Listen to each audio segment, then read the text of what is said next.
Naruto, masaya ako sa mga oras na magkasama tayong dalawa. Ako rin naman, Kurama. Masaya rin naman talaga ako. Ano kaya kung magkasama pa rin tayo kahit sa kabilang buhay? Tingin mo. Ibig kong sabihin, ikaw na ang kasama ko simula nung ipinanganak ako sa mundong ito. Kaya hindi na rin siguro masama kung mamatay tayo na magkasama. Na parang wala nang sisira ng lahat. Makinig ka, Naruto.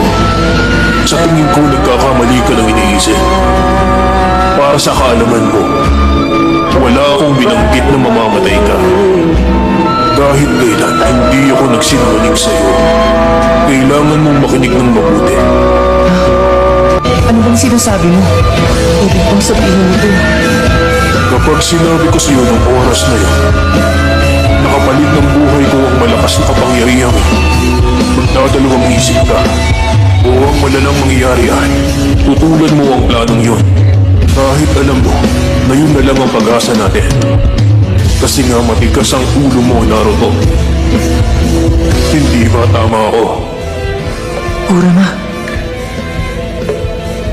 Hanggang dito na lang, Naruto. Kapag tinanggal ang video sa isang Jinchuriki, mamamatay sila. Pero hindi yun mangyayari sa ganitong sitwasyon. Unti-unti lang mawawala ang chakra ng video.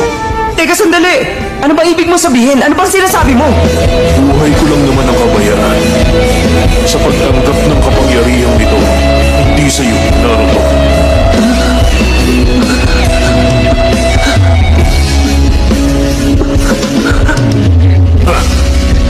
Ano ba? Huwag mo akong tingnan ng ganyan. Kaya ako nabibwisit sa iyo eh. Paubos na ang oras ko, Naruto. Kailangan ko nang umalis, pero mag-ingat ka. Mawawala na sa iyo ang pambihira at natatangi mong lakas. At wala na rin tulad kong tutulong sa iyo. Kaya, huwag mong sagarin ang sarili mo. Baka makasama mo ako nang wala sa oras. Kurama!